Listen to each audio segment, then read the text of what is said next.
Hi everybody, last day of the week and welcome to all our new subscribers. It's been a very busy week in both traffic and news, and let's get started today with just an update on that story because a lot of people still talking about it. Thai PBS World reporting that tourists from China and India must have health insurance coverage. So let's read this slowly. Thailand's public health minister says that tourists from India and China, both countries which require a negative PCR test result and $10,000 worth of health insurance coverage when entering, will be required to take out health insurance coverage, which covers COVID-19 for the duration of their stay in Thailand, plus 7 days. So that particular requirement only for tourists from India and China, and I dare say it would be if you're heading to India or China. So that's the latest in this news. Let's go to a few more details. Arriving tourists who develop respiratory disease symptoms will be required to undergo a rapid antigen or PCR test, and sample of wastewater from all flights from China will be tested for COVID-19 variants. And let's see, we've got air crew, students and other travellers from China and India may use letters of guarantee from their host organisations specifying health insurance coverage to enter Thailand, and Thai immigration officials will randomly check the insurance coverage of these passengers, and if they don't have such documents, they'll be advised to take out health insurance coverage before entering Thailand. So it was Thursday last week when the Public Health Minister announced that people would have to have proof of 2 doses of COVID-19 vaccination, which set off this whole kerfuffle. That is the latest situation, which only appears to apply to people who are travelling from India and China, and I'm guessing people who are heading to those countries. And there's a bit more. The Public Health Minister also said that Thailand had arranged for COVID vaccinations for foreigners on a voluntary basis and will charge an appropriate fee. And down the bottom, to cope with increasing foreign arrivals, especially tourists from China, a subcommittee has been set up for the management of health, economic and social aspects. So to those people in our comment section that keep on complaining that the Chinese are just able to arrive willy-nilly back to Thailand and drag COVID-19 with them, it seems that the Thai health officials are doing at least something to try and control the stem. They certainly appear to be monitoring the situation. So all is good for most tourists, except if you're coming from China and India. You don't need any other paperwork, it seems. And thank you to all those people in the comments section that have been giving us good stories about arriving from Korea, from America, from Britain. There was one from Australia saying they've had absolutely no problems. They've just marched through immigration, no questions asked. What a crazy week it's been. Let's go to our next story. And 6 police officers relieved of duty for alleged ties to Tuhao's criminal activity. This from Thai PBS. So this is an ongoing story. Let's check out the details. 6 Metropolitan Police officers have been relieved of duty for allegedly aiding and abetting the criminal activities of a Chinese criminal gang, allegedly led by Chinese businessman Chainat Kunchainant, also known as Tuhao. So this is 6 weeks after they raided that gambling den, which was hidden behind a car wash centre in Sathorn, Bangkok. And it says that the National Police Chief said that the 6 officers, including Konchainat's Thai wife, who held the rank of a police colonel, also a deputy commander of the Metropolitan Police Bureau, are under investigation for gross disciplinary violations. And then a bit further down, 37 other men are also suspected of being involved in the criminal gang, of which 19 are being held in remand in prison, including Konchainat. More than 400 witnesses have been questioned by the police to date. So this is developing into a really big story, and it looks like the police are going all out. I'm not sure what the political motivation is for digging so deep into this. I get the impression that they mightn't have, say, 5 or 10 years ago, but they really seem to be going for this story, which I think is a good thing to see. Also says here that the police chief said police have also been fact-finding in response to an allegation by Chewit, a former massage parlour tycoon, claiming that a nephew of the Prime Minister might be involved in Konchainat's tour bus business. He said that the business connection dates back to 2000 and is not related to the current case. So the Prime Minister will be asked to say something about that, I'm sure, at a media conference today. And just remember that we are in this unofficial election campaign and that these sort of stories have an extra sting because they will have some sort of effect on the way people vote when the election comes around, we expect on May the 7th this year. By the way, I should thank our very good friends at 5 Star Marine, our ongoing sponsor. There's a link to their website in the description and you can get an idea of some of the places you can go and the quality of their boats and staff. So thank you to 5 Star Marine.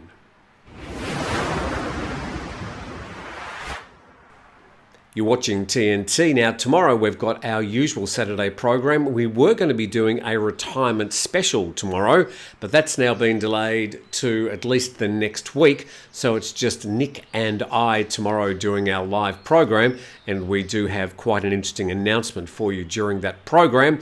Now, on Sunday, I've also got a very interesting show, basically entitled Thailand versus Artificial Intelligence. I won't say much more, but I think you'll find that a very interesting program that's coming out on Sunday. To our next story today, and this is from the Irrawaddy, which is published in Myanmar. Assets belonging to Myanmar junta chief's children among items seized from arms broker in Bangkok, and the discovery of bank books and the title document of a luxury condominium owned by the adult children of the Myanmar junta chief are among items confiscated during the arrest of a Myanmar crony arms broker. So this is a nice dirty story. Arms dealers living and working in Bangkok and hiding the assets of some of the children of the junta chief in Myanmar. Just the end of that first paragraph, it says, at the same time reveals that the junta chief's family has used Thailand as a location to squirrel away their assets. And down the next paragraph saying that the 4-bedroom luxury condo valued at $1 million US. Other items include 2 Siam Commercial Bank passbooks belonging to the junta chief's daughter. So a 53-year-old Myanmar national and 3 of his associates were arrested in dawn raids in September, and they were indicted on December the 17th on drug trafficking, money laundering and transnational organised crime charges. Over 200 million baht worth of drugs and other items were confiscated from them. And just that third paragraph there in the middle, the junta chief and his 2 children are sanctioned by the US and Canada.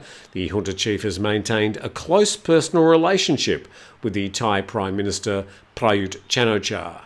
So again, I think it's going to be quite a busy media conference outside Government House today with the Prime Minister and a spokesperson urging Thai authorities to seize the assets of the 2 children and investigate whether they've benefited from the proceeds of crime and to block junta members, their families and enablers from accessing Thai banks and purchasing assets in Thailand. The relationship between Thailand and Myanmar is rather vexed. Of course, Thailand relies on Myanmar for a lot of its migrant workers. At the same time, Thailand wants to be seen as a leading member of ASEAN and showing good governance and economic responsibility. A lot of those sort of things aren't happening in Myanmar at the moment. And whilst the Thai government is trying to help their friends in Myanmar, they're also aware of the atrocities and trying to distance themselves. So a bit of a merry dance there being done by the Thai government with its relationships with the Burmese junta. To our next story today on TNT, and 360 million baht online gambling den busted in Pattaya. And the story reported by the PattayaNews.com. And it says that anti-gambling police raided an illegal online gambling den hidden in a condominium in Pattaya. Financial transactions valued at over 360 million baht. The raid, which took place yesterday, was launched to tear down an online gambling website called Paris 99th. Police tracked down the location of the website's operators, found it was operated in the Banglamung district of Chonburi. 4 suspects down the bottom there were arrested at the condo. 2 laptops, 4 screens, 3 smartphones and other appliances valued at 100,000 baht in total were impounded for examination, and police told the local media that the website had over 200,000 gambler accounts with 360 million baht in circulation. The suspects are in police custody and they're on charges of collusion to encourage others to play or gamble in unlicensed electronic media. Doesn't seem to be ever more than a couple of days that we don't hear of one of these raids on these gambling dens, often for whatever reason in Pattaya. So it looks like those people will be spending a little bit of time talking to the police and providing them with some additional details. Now to our next story, and this is about a merger of True and DTAC, and it's going to be called True Corp. So just a bit of background, the companies of TrueMove, DTAC and AIS, which are the 3 telcos here in Thailand, 2 of them have merged. The biggest one was always AIS, but now the other 2 have merged together. More on this story from the Bangkok Post. The merger, to be completed within the first quarter of this year, will result in the creation of a telecom giant with a total of 55 million mobile subscribers. I happen to be one of them. Compared with 45 million for the current market leader AIS. However, the companies will continue to serve their customers under the existing TrueMove and DTAC brands for at least the next 3 years. This was one of the conditions of the merger. True and DTAC will each hold a 30% stake in the new company. So there we go. The merger looks like it's underway. And as a TrueMove customer, I've got nothing to complain about. Over the years, I've found it very fast, very efficient, very cheap compared to countries around the world.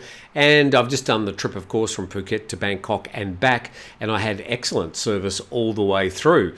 It was at least 4G and often 5G coming through most of the towns, so no complaints. So let's hope that this merger doesn't affect the services, because they have been very good in the past.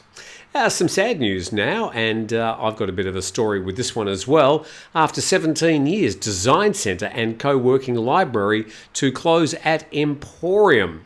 So this is a co-working area, a space in Bangkok, in Sukhumvit Road, and it's up on the 7th floor of the Emporium shopping centre. And when I was in Bangkok, I used to use this quite often. In fact, the other side of this working space are the Emporium cinemas, which was my chosen cinemas to go to. So I used to spend quite a lot of time at this workspace. I loved the space, had the timber floors, and it's got the library, it's got meeting rooms, it's got a working TV studio, and I found it a great place to work. My only complaint in the last year, when they reopened, is that the security guards there were the mask Nazis. You just had to wear your mask in there whether you wanted to or not, and they used to patrol the place, sort of looking around for anybody not wearing their masks, and they'd motion that used to drive me crazy. So anyway, I still used to go, but let's find out what's happening. Remote workers, digital nomads, freelancers and students will have to look elsewhere for a co-working space after the AIS DC shuts its doors on Sunday. Now, someone answering the phone yesterday to Coconuts said that the space would be repurposed for other mall uses, citing changes in policies and new management, which means it's going to be used for retail space. People with memberships can continue to use them. Well, you can see the locations there. And there are also branches in Chiang Mai and Khon Kaen. Should visitors find that inconvenient, they can request a refund. I also note that Pete from Thaish Times interviewed me at this particular place, and his interview was what really launched this particular channel. So I'll always have a soft spot for that working space, and I'll always be eternally grateful to Pete for his particular interview, which really set TNT on its way.